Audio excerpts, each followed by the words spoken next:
Hello नमस्कार. कसे सगळे मजेत ना? मजेतच असायला हवं. मी भक्ती तुमच्या सगळ्यांचं खूप मनापासून स्वागत करते आपल्या चॅनलमध्ये. आणि आज नाश्ता वगैरे झालेला आहे, आंघोळ बाकी आहे. मुद्दाम आंघोळ नाही केली कारण सांगते आज थोडंसं पॅम्परिंग रुटीन करावं म्हटलं. आजकाल असं होतंय जेव्हा पण मी पार्लरला जायचा विचार करते, क्लीनअप करायचा विचार करते तर ते किंवा बाकी सगळ्या गोष्टी तर तेव्हा असं होतं की टाईमच नाही मिळत आहे आणि मग घाईघाईमध्ये जाऊन पटकन आयब्रोज हे करून मला यावं लागतं, बाकी काहीच होत नाही. मग त्याच्यामुळे म्हटलं की आज घरच्या घरीच थोडंसं काहीतरी करूयात कारण मला आता आईकडे पण जायचंय. सो थोडंसं बरं वाटतं, कुठे गेलं आलं थोडंसं व्यवस्थित दिसलं तर आपल्याला पण छान फ्रेश वाटतं. आणि तुम्हाला जर असं काही टाइम वगैरे मिळत नसेल तर तुम्ही सुद्धा मी जसं करते तशा पद्धतीने करू शकता. सिंपल 10-15 मिनिटाच्याच गोष्टी करायच्यात आपल्याला, जास्तीचं काही नाहीये. पहिले खूप असा वेळ मिळायचा पॅम्परिंग सेशनसाठी की आपण घरच्या घरी सुद्धा जर करतोय ना तर मस्त आपण पेडिक्युअर करूयात घरच्या घरी, मॅनिक्युअर करूयात. पण असं आता त्याला सुद्धा वेळ नाही भेटत कारण मनू झोपली आहे. तेवढ्या वेळात थोडंफार जे काही करायचं असतं तर ते मी करून घेणार आहे. आजचं वातावरण सुद्धा इतकं छान आहे, म्हणजे थोडंसं असं आभाळ आल्यासारखं झालंय. मी भरपूर कपडे पण धुतलेत आज. मला असं वाटलं तर थोडं ऊन पडेल पण उन्हाची काही इथे शक्यता दिसत नाहीये. आभाळ चाललेलं आहे, बघू आता काय होतंय. उद्याच आईकडे जाणार आहे त्याच्यामुळे म्हटलं जाण्याच्या अगोदर ना बाकी पण घरातलं सगळं आपण नीट आवरून जाऊयात, म्हणजे त्यांचे कपडे असतील मग ते एकदा प्रेस हे झाले की सगळं बरं पडतं थोडंसं. सो चला, इथे मनू झोपली आहे तरी पण माझा कॉन्फिडन्स लेवल बघताय, म्हणजे मी तिच्या उशाशी उभारून मस्त अशी तुमच्यासोबत बोलतेय. पहिले मी एकदम हळू बोलायचे पण आता काय ना साधारण 1.5 वर्षामध्ये एवढा कॉन्फिडन्स आलाय की ती जरी उठली तरी आपण तिला शांत आता झोपू शकतो. असं आहे. चला आता मी ना अपर लिप्स थोडेसे क्लिअर करणार आहे, बस थोडे जे काही हेअर ग्रोथ आहे ती, कारण खूप दिवस नाही झाले, साधारण 7-8 दिवसच झाले असतील मी आयब्रोज करून. सो मी पहिले ना इथे पावडर लावतीये. मी या गोष्टीसाठी ना कधीच असं रेझर वगैरे यूज नाही करत, कारण होतं काय की रेझर यूज केलं ना बरेच जण असं म्हणतात की नवीन हेअर ग्रोथ जी येते तर ती अशी जाडसर येते आणि जे खूप त्याच्यामध्ये तज्ञ येतं त्यांचं असं म्हणणं असतं की ती येत नाही, पण माझा एक्सपिरियन्स म्हणाल तर ती खरंच जाड केस येतात असं मला असं वाटतं. त्याच्यामुळे मी नाही करत. आणि बाकी मी घरच्या घरी आयब्रोज करण्यामध्ये खूप काही प्रो नाहीये, त्याच्यामुळं मी बाहेरूनच आयब्रोज करून येते आणि त्याच्यानंतर इनकेस कुठे जायचंय काय तर अशा वेळी फक्त घरच्या घरी त्या क्लीन करत असते. सो असा एक दोरा आहे, त्याच्यानंतर बघा 1 2 3 आणि आपण हे या पद्धतीने क्लीन करू शकतो. तुम्ही बघताय आता इथे नाही आहेत म्हणून मी तुम्हाला इथे दाखवते करून, इथे आहेत तर हे सुद्धा मी करून दाखवते.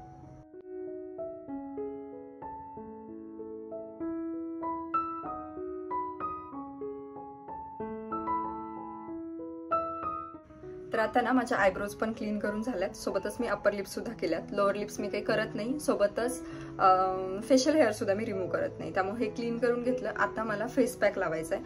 मगाशी सांगितल्याप्रमाणे मी क्लीनअप करायला भरपूर वेळेला आपल्याला वेळ नाही मिळत, आई असल्यामुळे किंवा बाकीची आपल्याला कामं असतात, सगळ्या गोष्टी असतात, घाई असते आणि चेहरा तर आपला क्लिअर दिसायला पाहिजे. फेशियल करावं म्हटलं तर सेम प्रॉब्लेम. आणि अजून एक गोष्ट म्हणजे माझी स्किन सुद्धा खूप सेन्सिटिव्ह आहे, त्याच्यामुळे मी फेशियल नाहीच करत, शक्यतो क्लीनअप कधीतरी करत असते. पण आजकाल नाही वेळ मिळत तर म्हटलं घरच्या घरी आपण फेस पॅक यूज करत जाऊयात. सो भरपूर दिवसांपासून मी फेस पॅक यूज करते, तो म्हणजे मामाअर्थचा उपटन हा डिटॅन फेस पॅक. याने ना खूप छान ग्लो येतो कारण याच्यामध्ये हळद आणि चंदन आहे. सोबतच स्किन आपली खूप क्लिअर दिसते आणि without any harsh chemicals. So मला हा थोडासा नॅचरल वाटतो, त्याच्यामुळे मी हा यूज करते. इनकेस तुमची सुद्धा अशी स्किन असेल तर तुम्ही नक्कीच हा यूज करू शकता. सो चला पटापट हा लावून घेते आणि त्याच्यानंतर रिझल्ट बघूयात. बऱ्यापैकी मी यूज पण केलाय आणि याचा स्मेल म्हणजे ना खरंच मस्त एकदम. या फेस पॅकचा ना स्मेल तर मस्त आहे, सोबतच हे लावायला खूपच जास्त छान इव्हनली अप्लाय होते कारण हे खूप टेक्स्चरमध्ये स्मूथ आहे आणि ते लावताना मला जाणवते पूर्ण फेसवरती आणि सोबतच इथे खाली नेकवरती सुद्धा मी लावते, जेणेकरून पार्ट्स असे वेगवेगळे दिसायला नकोत. लावल्याच्या नंतर एकदम थंडगार असं फील होते. 10 ते 15 मिनिट मी आता थांबणार आहे आणि त्यानंतर आपण चेहरा वॉश करूया. इथे चेहरा सुद्धा वॉश केलाय. इतकं तुकतुकीत वाटतंय ना, म्हणजे काढताना मला असं झालं होतं की बापरे किती जास्त सॉफ्ट आहे आणि खूप वेळ जातोय असं वाटतं नेहमी मी जेव्हा हे यूज करते तेव्हा. पण खरंच त्यानंतर येणारा जो सॉफ्टनेस आणि जो ग्लो असतो ना तो एक वेगळ्या लेवलचा असतो. आणि खरंच मला मामाअर्थचे प्रोडक्ट त्याचमुळे आवडतात की त्यांचं टेक्स्चरच भयानक स्मूथ असतं, असं एकदम बटरी आणि छान असतं. सो मी त्यांचे बरेचसे प्रोडक्ट्स वापरते, त्यातलं हे तर मला अजून छान वाटतं. हे आठवड्यातून साधारण आपल्याला 2 वेळा यूज करायला लागेल बेस्ट रिझल्टसाठी, कारण कुठल्याच प्रोडक्टने लगेचच तुम्हाला काही वेगळा रिझल्ट नाही जाणवत. सो आठवड्यातून 2दा यूज करायचे. मी जसं वेळ मिळेल, नाईटला असेल, मॉर्निंगला असेल, अंघोळीच्या अगोदर, तसं मी हे यूज करत असते. आणि याच्यामध्ये ना कुठले हार्मफुल केमिकल्स नाही आहे, त्यामुळे मग बाकी टेन्शन घेण्याची पण काही गरज नाही की आपल्या स्किनला काय होईल असं तसं. सो तुम्हाला प्रोडक्ट हवं असेल तर तुम्ही माझ्या डिस्क्रिप्शन बॉक्स चेक करू शकता व्हिडिओचा, आणि त्यामध्ये तुम्हाला लिंक मिळेल.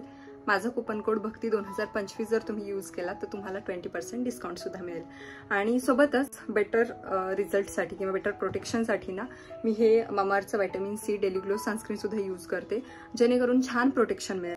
चलो आता बाकी स्किन केअर करून घेते आणि त्याच्यानंतर बाकी काय काय होतं हे सगळं तुमच्यासोबत शेअर करते. आता सगळं झाल्यानंतर येते नखांची बारी, कारण हे बघा माझे नख मी कधीच खूप असे वाढवत नाही, पण जे आहेत ते मला कट करायचे आहेत. शेप वगैरे मी देत बसणार नाही आहे, कारण आता मनू पण उठली आहे. आणि शिवाय मी नेल पॉलिश जास्त यूज नाही करत, कारण काय होतं ना, आपण कणिक वगैरे मळतो, मग त्याच्यामध्ये ते नेल पॉलिश जातं. छान जर तुम्ही त्याला मेंटेन करणं तुम्हाला होत असेल तरच नख वाढवायला पाहिजेत असं मला वाटतं, नाहीतर मग ते नाही वाढवले तरी सुद्धा चालतं, म्हणजे चांगले. सो हाताला तर मी कधी नेल पॉलिश नाही लावत, पण पायांसाठी मात्र मला आवडतं. सो मी हे जे कॉटन पॅड्स मिळतात ना नेल रिमूव्हरचे वेटवाले टिश्यूज, तर तसे यूज करते आणि त्याने सगळे माझं नेल पॉलिश जे आहे तर ते रिमूव्ह करते. आणि त्याच्यानंतर मग नेल्स वगैरे कट करून घेते. तर आता मला ना नखं काढायची होती, पण त्या अगोदर ना मनू पण उठून गेली, त्याच्यामुळे म्हटलं चला आता मी मस्त तिच्यासाठी पण जेवण बनवते. तिच्यासाठी आज मी भातच बनवणार आहे, आणि मी आणि नाना होतो जेवणासाठी. तर आज मला ना उद्या आईकडे जायचं आहे, त्याच्यामुळे भरपूर अशी कामं पेंडिंग होती, म्हणजे व्हिडिओची म्हणा किंवा बाकी घरातली म्हणा. त्याच्यामुळे मग म्हटलं की चला आज काही घरी जेवण बनवायचं नाही, बाहेरूनच घेऊन येऊयात. कारण आजकाल मला ह्या गोष्टी कळल्यात की प्रायोरिटी कशाला दिली पाहिजे. जेवण आपण एखाद्या दिवशी ॲडजस्ट करू शकतो, पण माझी जी कामं ती तिथं गेल्यानंतर जी होणार नाही ती मला आजच करणे. त्याच्यामुळे म्हटलं की चला ती आज करून घेऊयात माझ्यासाठी, म्हणजे आमच्यासाठी. आणि इकडे बाजूला पिकूसाठी सुद्धा भात लावलं आहे. हे जे लायटर आहे ते मला एवढं युजफुल ठरलं ना, साधारण मी 1.5-2 महिन्यापासून यूज करते, आणि खूप दिवसानंतर मी त्याचा रिव्ह्यूसुद्धा तुमच्यासोबत शेअर केला होता.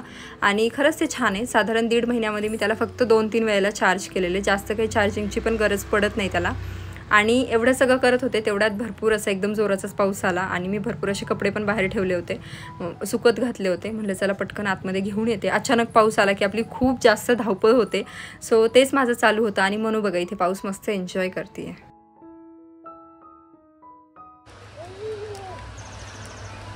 चला उठा, चल चल चल आतमध्ये, पाऊस येतोय, पाऊस येतोय, पाऊस येतोय.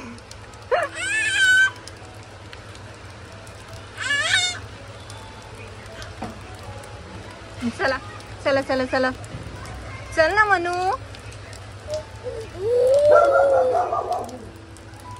मी काहीतरी कामात होते आणि त्याच्यामध्ये मनूने काहीतरी कारनामा केला नाही असं तर होतच नाही. आतमधून ती छोटा मिठाचा पुडा घेऊन गेली आणि बाहेर तेच टाकत तिचं खेळणं चालू होतं पावसामध्ये.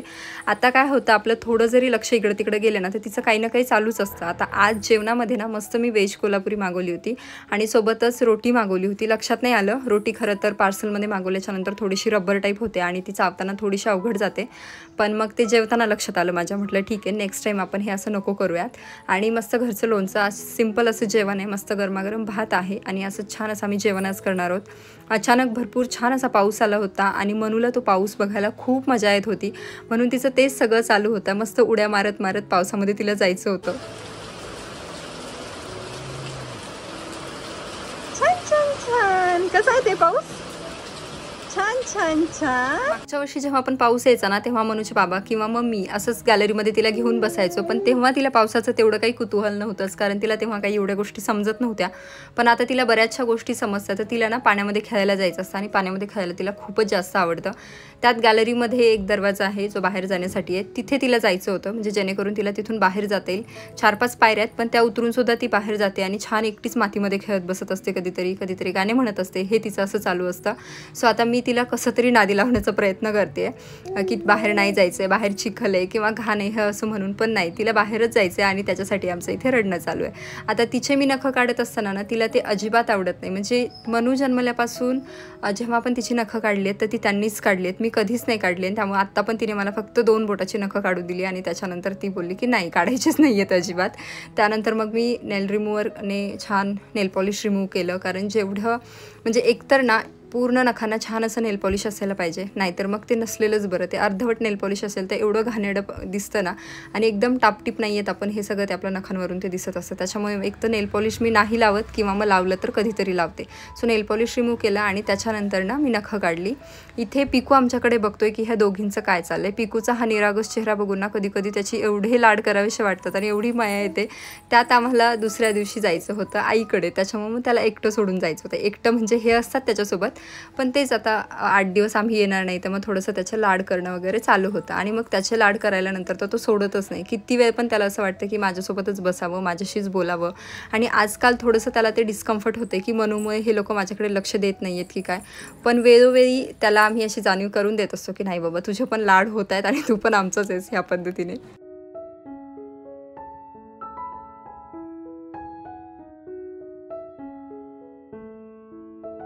माहीत नाही का, 2 दिवसापासून एवढं पाणीपुरी खाण्याची क्रेविंग झाली होती. सहजच बरं का, वेगळा काही अर्थ घेऊ नका.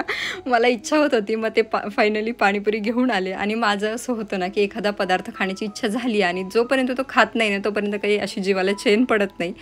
तुमचंसुद्धा असं होतं का, मला नक्की सांगा. त्यातली त्यात मला पाणीपुरी फार आवडते आणि बहुतांश मुलींना ती आवडत असेल. आणि ही पाणीपुरी खरंच खूप टेस्टीसुद्धा होती. आम्ही मनूला दिली तर आम्ही जसं खातोय ना सेम त्या पद्धतीने तिला सगळ्या गोष्टी टाकून खायच्या होत्या. बघा ती मस्त एन्जॉय करते.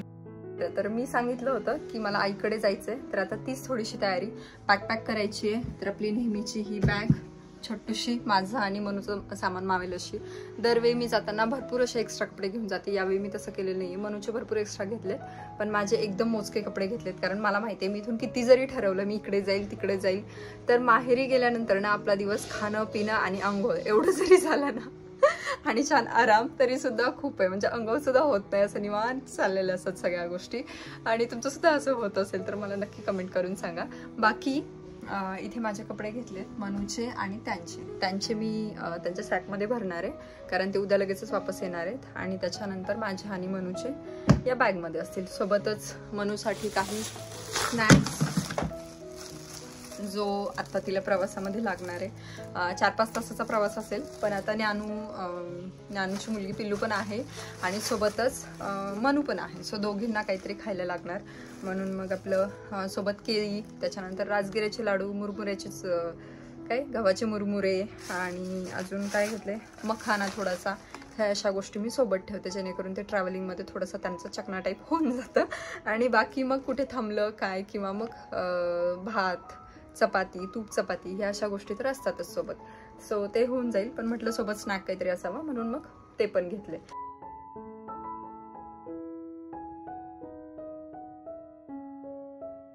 तर आता सगळ्या गोष्टी बॅगमध्ये भरून झाल्यात. मी अगोदरच सगळ्यांच्या घड्या घालून ठेवल्या होत्या, त्याच्यामुळे ते थोडंसं सोपं गेलं.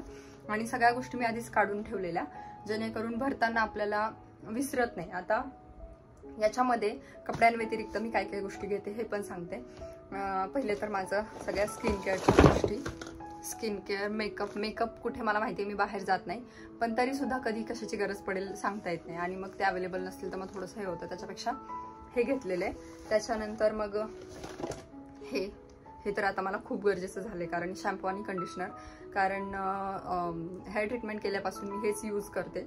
हेअरची आता माझी सध्या वाट लागतीये, कारण मी त्याला नेहमी बांधून ठेवते आणि अजिबात काळजी घेत नाही. फक्त शॅम्पू कंडिशनिंग करते मी, त्याच्यामुळे मग थोडंसं खराब होत आहेत आजकाल केस. स्पा पण करायला वेळ नाही मिळते. सो बघू, जेव्हा होईल तेव्हा करते, नाही तर मग तिकडे गेल्याच्या नंतर मग मी स्पा पण करून घेते. त्याच्यानंतर हे जे मी फेस पॅक यूज केलं ममार्थचं, त्यातलेच जे राईसवाला आहे ते आणि चारकोलवालं, तर हे मी आईसाठी एक आणि ज्ञानूसाठी एक घेऊन जाणार आहे. बघूयात त्यांना कसं वाटतंय, कारण मला तरी ह्याचा रिझल्ट खूप छान वाटला. आणि रात्री मी यांना पण म्हटलं की तुम्हाला चेहऱ्यामध्ये काही बदल वाटतोय का, तर ते म्हटलं हो, पहिले जे असा थोडासा असा डल वाटत होता ना चेहरा, तर तो एकदम छान असा ग्लोईंग वाटतोय आणि सॉफ्ट खूप जाणवतो, म्हणजे आपली स्वतःला जाणवतं जेव्हा आपण ते वॉश करतो तेव्हा. तर हे एक घेतले दोघींसाठी. त्याच्यानंतर मग सनस्क्रीन घेतले आईसाठी आणि मनूच्या खाण्याच्या गोष्टी ज्या मी अगोदर दाखवल्या त्या, मनूची थोडीफार खेळणी, मनूचे स्किन केअरचे प्रोडक्ट्स आणि हा थोडासा खाऊ घेतलाय. आता त्यांच्याकडे काही छोटा बेबी नाहीये, बिस्किट वगैरे तर आपण घेऊन नाही जाणार, पण म्हटलं थोडेसे ड्रायफ्रुट्स वगैरे हे जाताना थोडेसे घेऊन जाऊ, सो ते घेतले. बाकी असं खूप काही वेगळं बॅगमध्ये नसतं. सो माझ्या एकंदरीत जेव्हा मी ट्रॅव्हलिंग करते तर या गोष्टी असतात. आता मला फक्त मनूची खेळणी टाकायची आणि मनूचे स्किन केअरचे प्रोडक्ट्स टाकायचे आहेत, कारण तिला सध्या रॅश बरीच आहे, त्यामुळे मग ती थोडीशी हलगर्जीपणा करून तो जमणार नाहीये. 2 टाइम ते रॅश क्रीम हे तर लावावी लागणार. आता थोडंसं बरं वाटतंय, तिला रॅश गेली आहे, पण ते धुळीचा त्रास होतो, ती जमिनीवर अशलो होते, त्याच्यामुळे मग काय होतं ते कधी होऊ शकतं, त्याच्यामुळे मग प्रिकॉशन घेतलेलं बरं आहे. सो आता पटापट इथे मी बाकीच्या गोष्टी पण बॅगमध्ये टाकते. आम्हाला निघायचं आहे आज. काल हा व्लॉग मी स्टार्ट केला होता, बॅग मी आज भरती आहे, तर स्वयंपाक बनवायचा, जेवण करायचं आहे आणि त्याच्यानंतर मग आम्ही निघू. याच्या पुढे जे काही होईल तर ते मी तुम्हाला शॉर्टमध्ये शेअर करते, किंवा तिथे गेल्यानंतरचे जे काही व्लॉग्स असतील तर ते मी तुम्हाला शॉर्टमध्ये शेअर करते. अजून काहीतरी स्पेशल सुद्धा आहे, काय आहे ते पण मी तिथे गेल्यानंतर तुम्हाला कळेल. त्याच्यामुळे व्लॉग्स कंटिन्यू बघत राहा आणि सोबतच चॅनलला सबस्क्राईब केलं नसेल तर सबस्क्राईब सुद्धा करा. चला भेटू नेक्स्ट व्लॉगमध्ये, तोपर्यंत खुश राहा, काळजी घ्या, बाय.